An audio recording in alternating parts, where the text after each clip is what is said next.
الرحمن الرحیم الحمد للہ رب العالمین والصلاة والسلام علی سید الانبیاء والمرسلین وعلی آلہ واصحابہ وبارک وسلم اجمعین۔ معزز سامعین، آج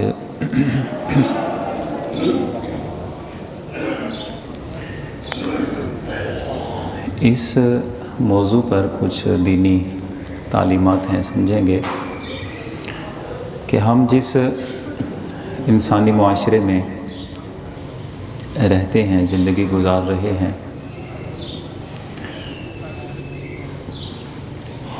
انسان کا دوسرے انسان کے ساتھ جو تعلق قائم ہوتا ہے، جس سے معاشرہ بنتا ہے، بعض لوگوں کے ساتھ جو تعلق ہے، ملنا جلنا ہے، ایک دوسرے کے ساتھ وقت گزارنا ہے، وہ کم ہوتا ہے، بعض لوگوں کے ساتھ زیادہ ہوتا ہے۔ جن کے ساتھ فارغ وقت میں انسان کو بات کرنا، ان سے ملنا، اپنی خوشی یا اپنی غمی میں دوسرے کو شریک کرنا، جن لوگوں کے بارے میں بندے کی چاہت زیادہ ہوتی ہے، ہم اسے عام لفظ دوستی کا کہہ سکتے ہیں۔ وہ دوستی یا ایک تعلق چاہے بالمشافہ ہو، 1 to 1 کسی کے ساتھ ملاقات ہوتی ہے، وقت گزرتا ہے، چاہے وہ سوشل میڈیا کے ذریعے سے ہو کہ فارغ بیٹھے ہوئے ہیں، چلیں کسی سے بات کر لیں۔ کس سے بات کریں آپ کو سوچنا نہیں پڑتا، کچھ لوگ ویسے ہی ذہن میں دل و دماغ پہ طاری ہوتے ہیں، بندہ ان کے ساتھ بات کرتا ہے، وقت گزارتا ہے۔ یہ جو تعلق ہوتا ہے نا ہمارا،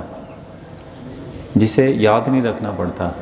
جس کے ساتھ آپ چاہتے ہیں کہ میری بات ہو، وقت گزرے، خوشی غمی میری سانجھی ہو جائے، دوسرے لفظوں میں معاشرتی ایک لفظ ہے جسے دوستی کا نام دیا جاتا ہے۔ اس بارے میں ہمارا دین اسلام ہمیں کیا تعلیمات دیتا ہے؟ تمہارا وقت کن لوگوں کے ساتھ گزرے، تمہاری یادوں پہ کن لوگوں کا بسیرا ہو، فارغ وقت ہو، ملنا چاہتے ہو، کس قسم کے لوگوں کے ساتھ تمہاری ملاقات ہو۔ یہ انسان کی زندگی جب انسان کے ساتھ جڑی ہے اور ہر قسم کی تعلیمات ہمارا دین اسلام اپنے ماننے والوں کو فراہم کرتا ہے، تو لا محالہ اس بارے میں بھی تعلیمات ضرور پائی جائیں گی۔ تو اس حوالے سے قرآن عزیز کی چند آیتیں ہیں، حضور سید عالم صلی اللہ علیہ وسلم کی تعلیمات ہیں، میں آپ کے سامنے عرض کروں گا۔ یہی چیز کو سامنے رکھیے گا کہ ہم ملنا کن سے چاہتے ہیں، ہم وقت کن کے ساتھ گزارنا چاہتے ہیں، ہماری خوشیاں غمیاں کن لوگوں کے ساتھ سانجھی ہیں، جسے ہم دوستی کا نام دیتے ہیں۔ قرآن عزیز سورہ مائدہ میں اللہ رب العزت نے ارشاد فرمایا، انما ولیکم اللہ ورسولہ والذین آمنوا، بے شک تمہارے دوست کون ہیں؟ اللہ تمہارا دوست ہے، اس کا رسول تمہارا دوست ہے، والذین آمنوا، اور جو ایمان والے ہیں۔ یعنی اب جو تمہارا وقت گزرے گا انہی کے ساتھ گزرنا چاہیے۔ تم کچھ دل کی باتیں کرنا چاہتے ہو، انہی کے ساتھ کرنا۔ تمہارا کچھ یادوں میں وقت گزرتا ہے، انہی کی یادوں میں تمہارا وقت گزرنا چاہیے۔ دوستی کے لائق اللہ ہے، اللہ کے رسول ہیں اور ایمان والے ہیں۔ ایمان والے کون سے؟ الذین یقیمون الصلاۃ ویؤتون الزکاۃ وہم راکعون، وہ ایمان والے جو نمازیں بھی ادا کرتے ہیں، جو زکوٰۃ بھی ادا کرتے ہیں، وہم راکعون، اور وہ رکوع کرتے ہیں، یعنی جماعت کے ساتھ وہ مل کے رہتے ہیں۔ سورہ مائدہ کی اگلی آیت کریمہ میں ارشاد فرمایا، وَمَن يَتَوَلَّ اللَّهَ وَرَسُولَهُ وَالَّذِينَ آمَنُوا، جو بندہ اللہ کو اپنا دوست بنا لے، رسول کو اپنا دوست بنا لے، ایمان والوں کو اپنا دوست بنا لے۔ آپ دیکھتے ہیں نا، چند لوگ جہاں پہ مل جائیں تو وہ اپنی ایک کمیونٹی بنا لیتے ہیں، اپنی ایک سوسائٹی بنا لیتے ہیں، اس کا نام رکھ لیتے ہیں۔ تو قرآن عزیز نے یہ دستور بتایا فَإِنَّ حِزْبَ اللَّهِ هُمُ الْغَالِبُونَ، یہ جو اللہ کے رسول کے اور ایمان والوں کے دوستوں کا گروہ ہے، اسے حزب اللہ کہتے ہیں، یہ اللہ کا گروہ ہے، اور اللہ کا گروہ ہم الغالبون، اس کی بڑی طاقت ہے، غلبہ انہی گروہ والوں کا، جماعت والوں کا رہے گا۔ اس کا مطلب یہ ہوا قرآن عزیز نے بہترین تعلیم دی، بہترین تعلیم دی۔ دوستی کے لائق اللہ ہے یا اللہ کا رسول ہے یا ایمان والے ہیں جو نیک اعمال کرنے والے ہوں۔ اچھا، اسی بنیاد پہ جن لوگوں نے اللہ اور اس کے رسول کو اپنا ساتھی بنایا ہوا تھا، صحابہ کرام میں ایک مثال دیکھتے ہیں، حدیث طیبہ میں ہے، جن لوگوں نے حضور کو اپنا دوست بنایا ہوا تھا اور حضور کی یادوں میں ہی وقت گزارتے تھے، ساری خوشیاں غمیاں حضور کے ساتھ سانجھی کی ہوئی تھیں، کوئی بھی زندگی کا معاملہ ہے سب سے پہلی سوچ یہ ہوتی تھی کہ جا کے حضور کو بتا دیں۔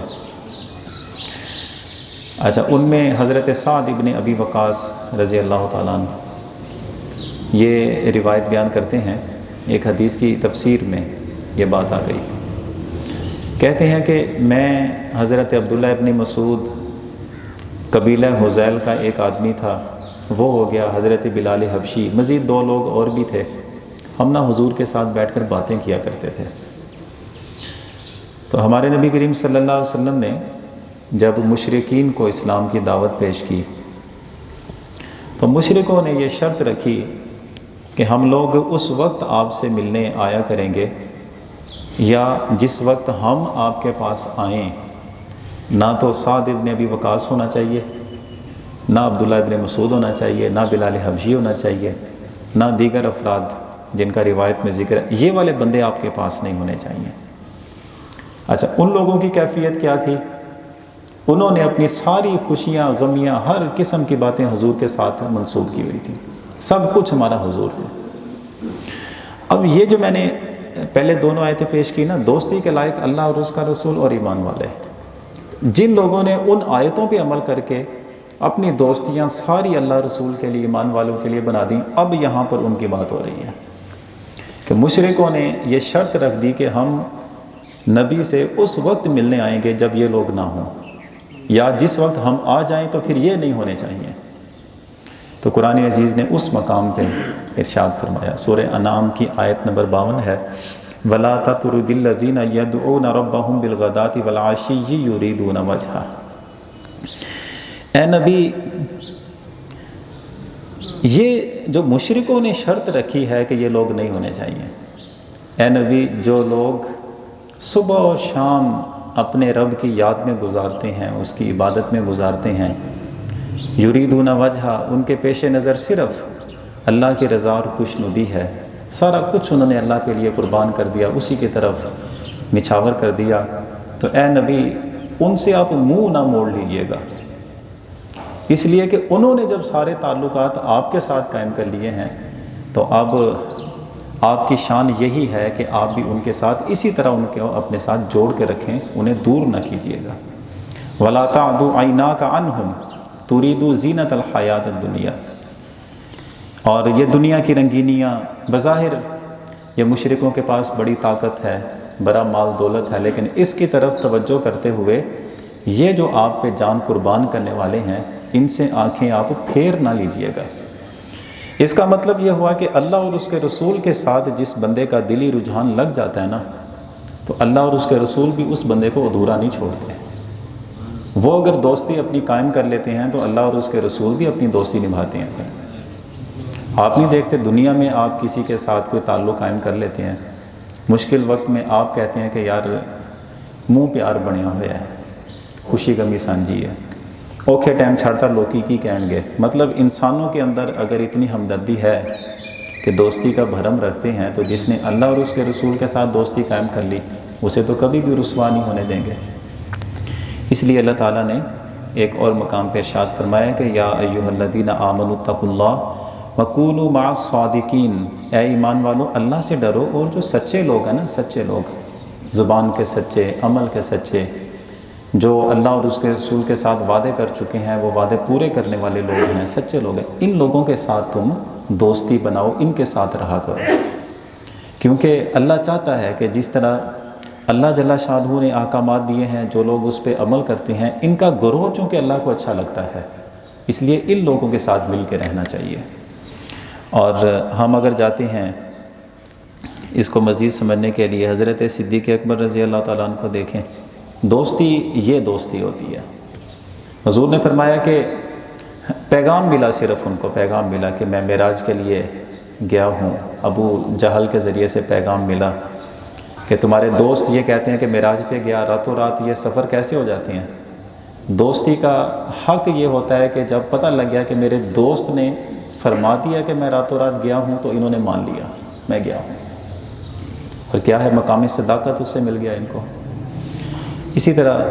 اور صحابہ کرام کے ہم دیکھتے ہیں معاملات میں بڑی مثالیں ملتی ہیں۔ میں ایک دو صوفیاء کا تذکرہ اسی میں کرنا چاہوں گا۔ حضرت ذوالنون مصری، کہ میں اب بات کر رہا ہوں کہ ہم لوگ جس دنیا میں رہتے ہیں ہمارا معیار کیا ہوتا ہے دوستیوں کا۔ حضرت ذوالنون مصری فرماتے ہیں، ان سے پوچھا کہ ہم کسی کے ساتھ ملنا جلنا اگر قائم کرنا چاہیں، سنگت و صحبت ہے، دوستی ہے بنانا چاہیں تو کس کے ساتھ بنائیں؟ حضرت ذوالنون مصری کہتے ہیں کہ تیری وہ خفیہ باتیں، تیری وہ پوشیدہ باتیں جن پہ صرف اللہ کو علم ہے، اللہ جانتا ہے کہ تیری یہ باتیں کسی بندے کو نہیں پتہ، تیری وہ خفیہ اور پوشیدہ باتیں جن کا صرف تیرے رب کو پتہ ہے، تو دنیا میں اتنا اعتماد جس پہ رکھے کہ وہ باتیں اگر میرے اس بندے کو بھی پتہ چل جائیں تو کوئی فکر نہیں ہے۔ یہ ہے دوستی کے قابل، یہ معیار رکھیں، یعنی عزت، وقار، بندے کا جو بھی زندگی کا معاملہ ہے اللہ تو جانتا ہے نا، اگر یہی معاملہ کسی بندے کو پتہ چل جائے تو وہ تمہیں کسی بھی مقام پہ رسوا نہیں ہونے دے گا۔ یہ ہے دوستی کے قابل آدمی۔ ایسے ہی مطلب چند دن کسی کے ساتھ سوشل میڈیا پہ بات ہوئی تو اسے اپنے گھر کی باتیں بتانے شروع کر دیں، اپنی پرسنل لائف کی باتیں بتانے شروع کر دیں، ہاں جی، سال دو سال کے بعد پتہ لگا ہلکا سا تنازع ہو گیا تو اس نے سارا کچھ اوپن کر دیا، نہ وہ منہ دکھانے کے قابل یا نہ یہ منہ دکھانے کے قابل۔ اس لیے بڑی سوچ سمجھ کے یہ سارے معاملات ہمیں دیکھنے چاہیے۔ حضرت بشر ابن حارث بیان کرتے ہیں کہ برے لوگوں کی جو دوستی ہے، سنگت ہے، ہمیشہ اس سے پرہیز کرنا، اس لیے کہ برے دوست اگر تمہارے ایریے میں آ گئے اس سے بڑا نقصان یہ ہوگا کہ اللہ تعالیٰ کے نیک بندے ان کی نفرت تیرے دل میں ڈال دیں گے۔ اور میرے حضرت صاحب یہ فرمایا کرتے ہیں کہ کسی بھی بندے کی دنیا میں رسوائی دیکھنی ہو نا،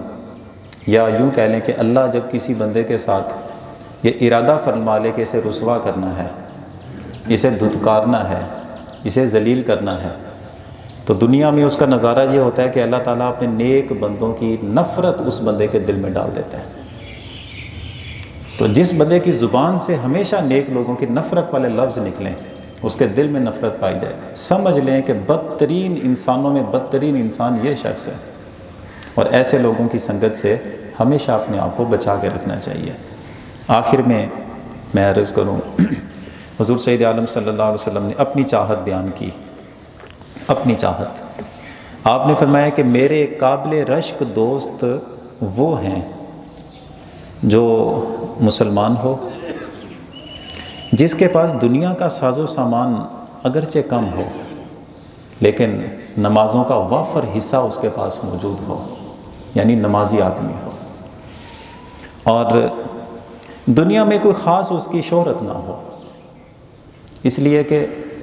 دنیا کی طرف اس کی توجہ جاتی نہیں ہے، وہ اللہ اور اس کے رسول کی طرف اس قدر انہماک رکھتا ہے، اپنی توجہات رکھتا ہے کہ دنیا کا ساز و سامان اس لیے زیادہ نہیں ہے کہ اس کے اندر چاہت ہی نہیں ہے، اس کے اندر حرص ہی نہیں ہے، لالچ ہی نہیں ہے، خوف خدا رکھنے والا ہے۔ تو حضور نے فرمایا کہ سامان دنیا اس کے پاس کم ہو، نمازیں زیادہ ہوں، شہرت نہ ہو، مر جائے تو پیچھے کوئی رونے والے بھی نہ ہوں، رونے والیاں بھی نہ ہوں، مر جائے تو اس کی وراثت دیکھی جائے تو وہ بھی تھوڑی سی معمولی سی وراثت اس کی، کیوں؟ اس نے دنیا کی طرف توجہ کی نہیں ہے۔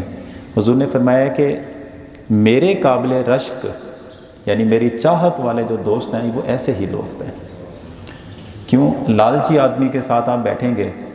وہ جب آپ کے ساتھ یہ باتیں کرے گا، یار اینی کو کمائی کرنا ہے، گزارا کتنا ہوتا ہے تیرا؟ یعنی آپ جس شعبے میں کام کرتے ہیں آپ کو اتنا الجھا کے رکھ دے گا کہ نوکری بھی چھڑا دے گا آپ کی، صرف لالچ۔ دیکھیں ساڈا لائف سٹائل دیکھو، وہ فلانے نو دیکھ، فلانے دیکھ، تیرا دل نہیں کرتا، نفرت ڈال دے گا آپ کے دل میں، ہرس ڈال دے گا، لالچ ڈال دے گا۔ پھر اس کے بعد کیا ہے؟ حلال کیا ہے، حرام کیا ہے، ساری تمیزیں ختم، صرف یہ ہے کہ میرا ذاتی مفاد کہاں سے پورا ہونا ہے۔ تو اس لیے حضور نے فرمایا کہ سامان دنیا کم ہو، نمازیں زیادہ ہوں، معروف شخص نہ ہو، فوت ہو جائے تو جنازوں کے ساتھ رونے والیاں، اس وقت رواج تھا خواتین زیادہ واویلا کیا کرتی تھیں، رونے والیاں بھی کم ہوں، وراثت کا حصہ بھی کم ہو، لیکن نمازی آدمی ہیں، پرہیزگار آدمی ہیں، ایسے لوگ ہماری دوستی میں ہونے چاہیے۔ قرآن عزیز میں اللہ جل شانہ نے ایک مقام پہ ارشاد فرمایا کہ کل قیامت کے دن جب لوگوں کو اللہ کی بارگاہ میں پیش کیا جائے گا نا، تو کچھ لوگ روئیں گے، پیٹیں گے، یا ویلتا لیتنی لم اتخذ فلانا خلیلا، وہ اللہ کی بارگاہ میں پیٹے گا ایک آدمی، وہ کہے گا ہائے کاش، افسوس کہ میں نے فلاں آدمی کو اپنا دوست نہ بنایا ہوتا، لقد اضلنی عن الذکر بعد اذ جاءنی، قرآن میرے پاس آ چکا تھا، میرے نبی مکرم صلی اللہ علیہ وسلم کی سنت مطہرہ کا مجھے علم ہو چکا تھا، لیکن اس کے باوجود اس بندے کی سنگت کی وجہ سے میں گمراہ ہو گیا، کاش میں نے اس بندے کو اپنا دوست نہ بنایا ہوتا۔ وَقَانَ الشَّيْطَانُ لِلْإِنسَانِ خَذُولًا، شیطان کے ساتھ جس بندے کی دوستی ہوگی وہ ہمیشہ اس کو رسوا کر کے چھوڑے گا۔ تو ہمیں رسوائی سے بچنا ہے، ہمیں بد عقیدگی سے بچنا ہے، ہمیں بد عملی سے بچنا ہے۔ ہماری زندگی جو گزرنی ہے صرف اللہ، رسول اور جو صاحب ایمان اچھے اعمال والے لوگ ہیں ان کی دوستیوں میں، ان کی سنگتوں میں اور انہی کے ساتھ تعلقات کی بیس پہ ہمیں زندگی گزارنی ہے۔ تو جو باتیں ہم سمجھتے رہتے ہیں، سیکھتے ہیں، اللہ تعالی ہمیں عمل پیرا ہونے کی توفیق عطا فرمائے۔